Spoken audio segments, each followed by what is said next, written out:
যিনি দায়িত্বে আছেন তিনি আমাকে একটা বড়ই দিলেন। তো আসলে গাছগুলো খুবই ছোট। বাগানের পেছনে খরচ গেছে কত? 7 লাখ।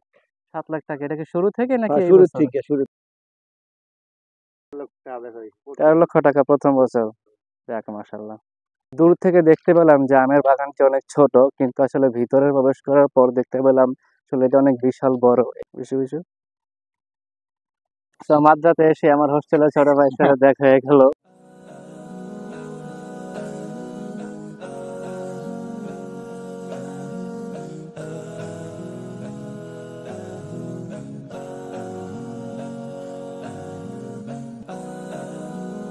তো হ্যালো গাইস, আমি এখন আছি ঝাউদি ইউনিয়নের মাদ্রায়। দেখতে পাচ্ছেন আমি এখন একটা সাঁকো পার হচ্ছি। আসলে কত বছর পর যে সাঁকোতে উঠলাম তা আমি নিজেও জানি না। তো আগে অনেক সাঁকোতে উঠতাম যখন আমি গ্রামে থাকতাম। তো বেসিকলি এই মাদ্রা ইউনিয়নে কতগুলো সুন্দর জিনিস আছে, যেরকম অনেকগুলো বাগান আছে, আম বাগান আছে, বড়ই বাগান আছে, শুনেছি যে পেয়ারা বাগানও আছে, সাথে অন্যান্য সৌন্দর্যও আছে। তো সেগুলো ঘুরে ঘুরে দেখি যে কেমন লাগে। তো আমার সাথেই থাকুন।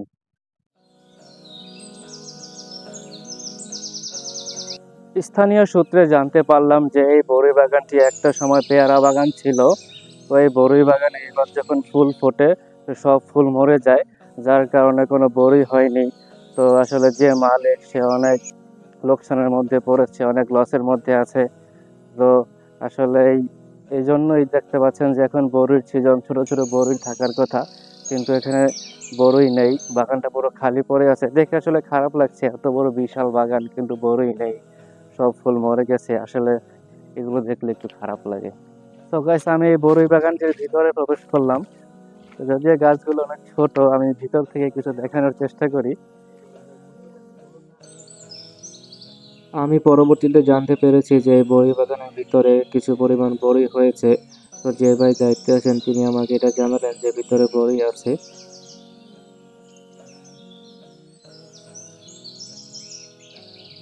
যদিও এই বড়ই বাগানের ফুলগুলো নষ্ট হয়ে গেছে, তবু এই ভিতরে কিছু পরিমাণ বড়ই হয়েছে।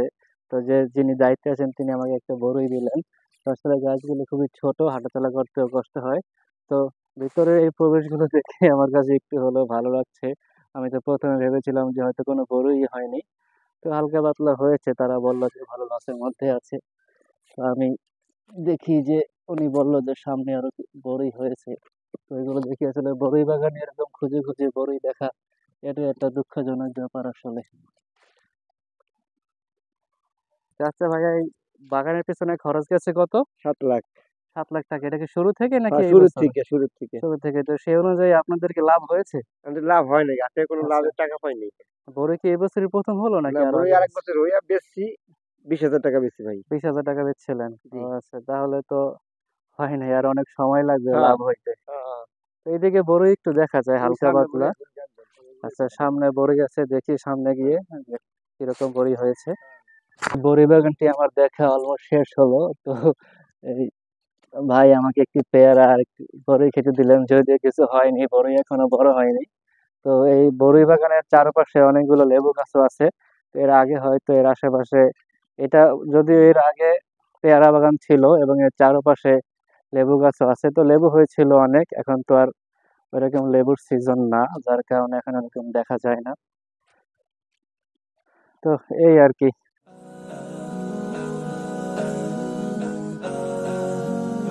গাইস, এই বড়ই বাগানের পাশে এই সুন্দর লাউয়ের বাগানও আছে।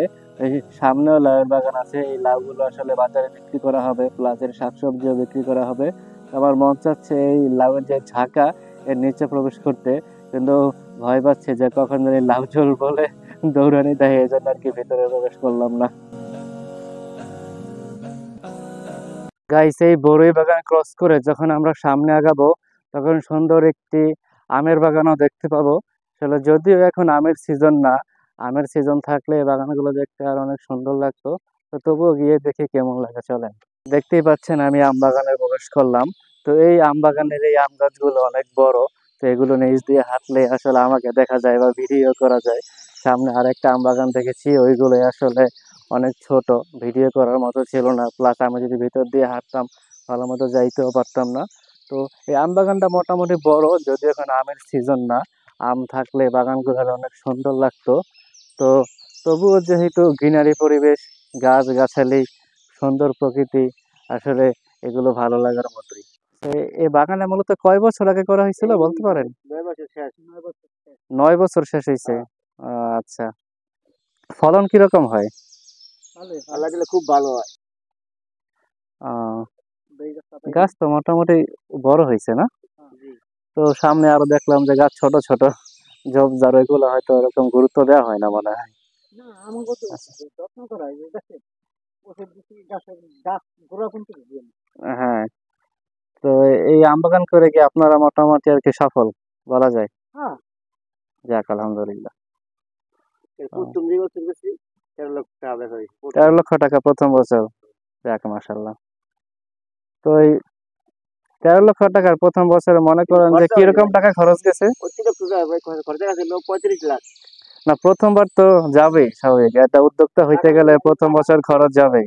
মোট মোট হ্যাঁ, গেছে 35 লাখ টাকা খরচা। মোট 35 লাখ। প্রতি বছর বছর মনে করেন 1 লাখ করে খরচা যায়। ওইটা তো আপনার স্থায়ী খরচ, প্রথমবার দিতে গেলে খরচ যাবেই।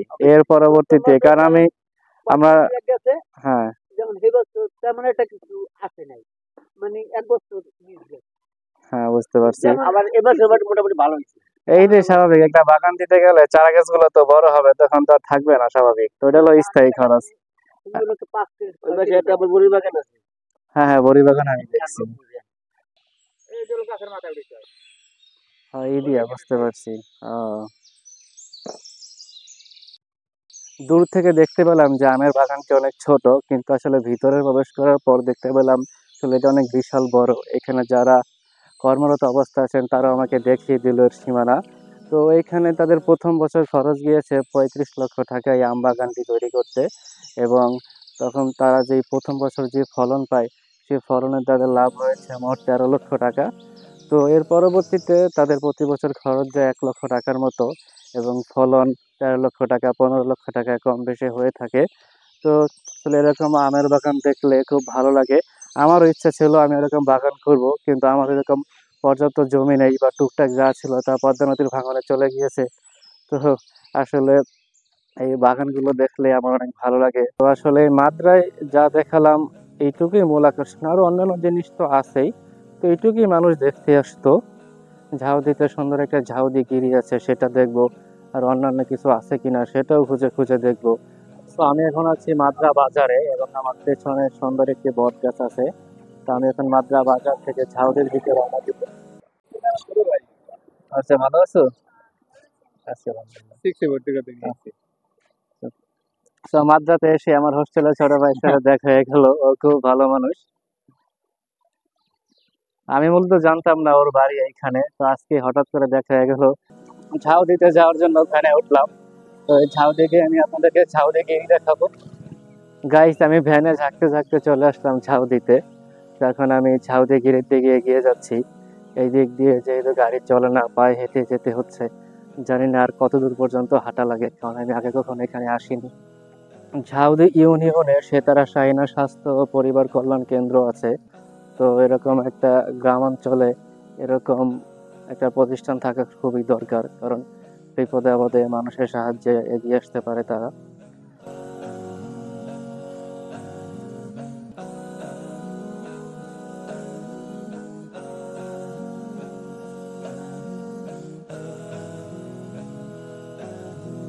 আমার পেছনে যে বেহাল দেখতে পাচ্ছেন, এটা দিয়ে মাছ ধরা হয়।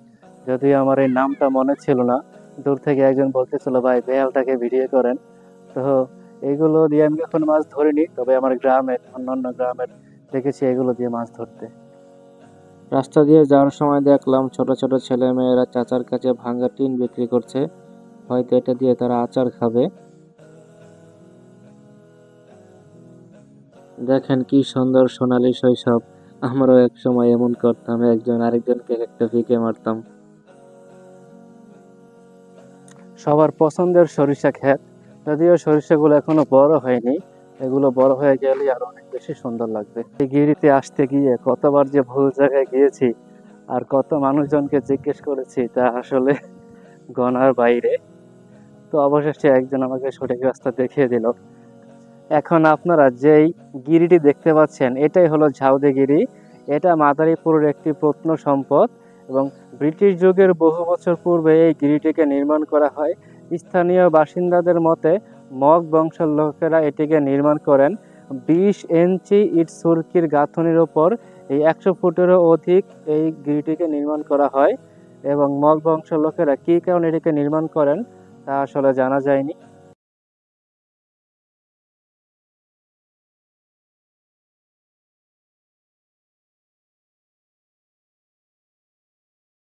গাইস, এই গিরির ভিতরের অবস্থা খুবই খারাপ। এদিকে হয়তো সাপের আস্তানাও ছিল, আমি সাপের ঝুলুম দেখতে পাচ্ছি, প্লাস অন্যান্য জিনিস তো আছে। এই উপরে হয়তো পাখি থাকতো, সেই পাখির ধ্বংসাবশেষ দেখা যাইতেছে। অনেক বছরের পুরনো হওয়ায় এই গিরিটির মাঝে মাঝে ফাটল ধরেছে। তো যদিও এগুলো আসলে অনেক শক্ত করে নির্মাণ করা, এগুলো তার বর্তমানের মতো ফালতু জিনিস দিয়ে তৈরি করা না। তো এগুলো ফাটা ধরলে হয়তো অনেক দিন টিকে থাকবে, তবুও রিস্কি, কারণ যেহেতু অনেক বছরের পুরনো, কখন কি হয়ে যায় মানুষজন দেখতে আসলে ফেটে পড়তে পারে, ভূমিকম্প হলে পড়ে যেতে পারে। সো যারা আসবেন একটু সাবধানে থাকবেন এইখানে।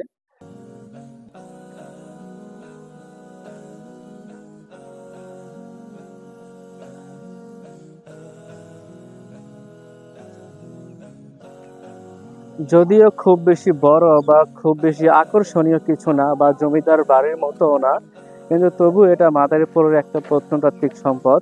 তো এটা আমাদের সকলেরই জানা উচিত। সো আর কি, তাই আমি এত দূরে কষ্ট করে হলেও, এটা অনেক ভিতরে আসলে, আমি ঝাউদিতে যেখানে নেমেছি ভেবেছি হয়তো কাছে, কিন্তু অনেক ভিতরে। সো অবশেষে অনেক কষ্ট করে হাঁটতে হাঁটতে এসে এটাকে দেখলাম, আমার একটা শান্তি আসলো। সো আর কি, এগুলো কি আছে না আছে এগুলো আমাদের জানা উচিত, প্রত্নতাত্ত্বিক নিদর্শন এবং কাদের মাধ্যমে তৈরি করা হয়েছে, কত সালে করা হয়েছিল, এগুলো আমাদের জানা উচিত। So next mission, কুলপদ্দি।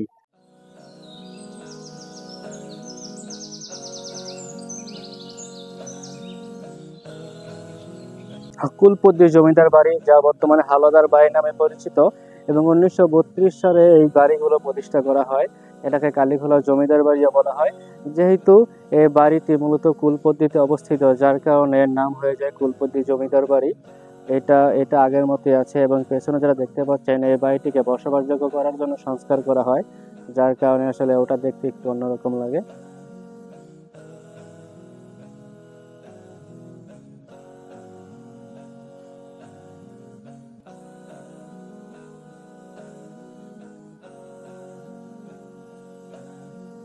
এই বাড়িটির দেয়ালে অনেকগুলো মূর্তির ছবি আঁকা আছে, উপরে অন্যান্য কারুকার্য খচিত আছে। যেহেতু এগুলো হিন্দুদের বাড়ি, তাই তারা মূর্তি আঁকে, প্লাস অন্যান্য জিনিসও আঁকে সৌন্দর্য বাড়ানোর জন্য। এখন আমি যাচ্ছি শশীরাই জমিদার বাড়ি। যদিও যেটা দেখে আসলাম ওইটাও নাকি শশীরাই তৈরি করেছে এমনটা শোনা যায়। যেহেতু দুইটাকে তো দুই নামে চিনতে হবে, যার কারণে একটা নাম বলা হয় শশীরাই জমিদার বাড়ি, আর আরেকটাকে বলা হয় কালীখোলা জমিদার বাড়ি। দুইটাই মূলত কুলপদ্দিতে অবস্থিত, তাই দুইটাকে কুলপদ্দি জমিদার বাড়ি বলা হয়। তবে এখন আমরা যেটা দেখতে যাচ্ছি এটা ওইটার থেকে অনেক বড়, অনেক জায়গা নিয়ে বিস্তৃত, এবং এর আশেপাশে অনেক জঙ্গল আছে এবং অন্যান্য ঘর বাড়ি আছে, যার কারণে দূর থেকে সম্পূর্ণ বাড়িটার ভিডিও করা যায় না। তো চলে আসছি, আসুন দেখি। গাইজ, আমি এখন চলে এসেছি শশীরায়ের জমিদার বাড়িতে। এই বাড়িটি 250 সাল পূর্বে নির্মাণ করা হয়। জানা যায় যে শশীরায় নামক এক বণিক এই বাড়িটিকে নির্মাণ করেন, এবং এই বাড়িটির উপরে বর্তমান আবহাওয়া অফিস অবস্থিত।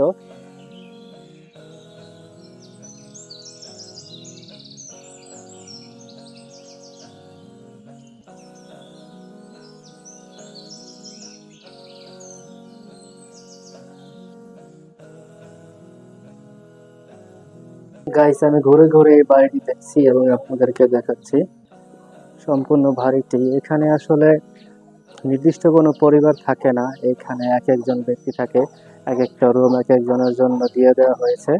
আসলে এরকমই, এখানে কোনো আর কি ওরকম রাজ পরিবারের কেউ থাকে না। এখানে অনেকগুলো রুম আছে, হয়তো 2-3টা রুম বা একটা রুম কোনো ব্যক্তিকে বা কোনো পরিবারকে থাকতে দেওয়া হয়েছে, হয়তো কোনো কারণে হয়তো ভাড়া নেওয়া হয় বা নেওয়া হয় না, এরকম। সো আমি এখন এই বাড়িটি থেকে বের হয়ে যাচ্ছি। আসলে ভিতরে ভয় লাগে, কারণ মানুষজন থাকে কি না কি বলে ভিডিও করতেছি।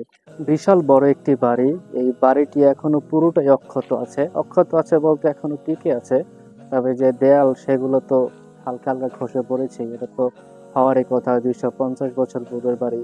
এটা হয়তো এই বাড়িটির সম্মুখ ভাগ। আসলে এই বাড়িটির দুইটা দিক আছে, আর একটা হলো পশ্চিম দিকে, একটা পূর্ব দিক। আমি এখন আছি হলো পশ্চিম দিকে। বোঝাই যায় যে এই বাড়িটিকে আসলে খুব যত্ন সহকারে বানানো হয়েছিল। আমরা সিনেমায় যে বড় বড় বাড়িগুলো দেখতে পাই বাংলো, এটা সেরকম একটি বাড়ি। আমি এখন যাচ্ছি, সামনে একটা মঠ আছে, সেই মঠ দেখতে। আমার পিছনে যেটা দেখতে পাচ্ছেন এটাকে কি বলে আমি আসলে শিওর জানি না। তবে শুনতে পেরেছি যে এখানে হিন্দুরা মারা গেলে তাদেরকে এখানে পোড়ানো হতো। এই বাড়িটি থেকে অল্প একটু পূর্ব দিকে এগিয়ে আসলে আমরা সুন্দর একটি মঠ দেখতে পাবো। মঠটি অনেক উঁচু, লম্বা, 100 বছর পুরনো মঠ। আমার পেছনে যে মঠটি দেখতে পাচ্ছেন, এই মঠটির কথাই আপনাকে এতক্ষণ বলেছিলাম, যে এটা ওই জমিদার বাড়ি থেকে হালকা একটু পূর্ব দিকে আগালেই আমরা পেয়ে যাই। সো গাইস, এই ভিডিওটি এখানে শেষ হচ্ছে। আবারও দেখা হবে অন্য একটি ব্লগে। ততক্ষণ পর্যন্ত ভালো থাকবেন। আসসালামু আলাইকুম।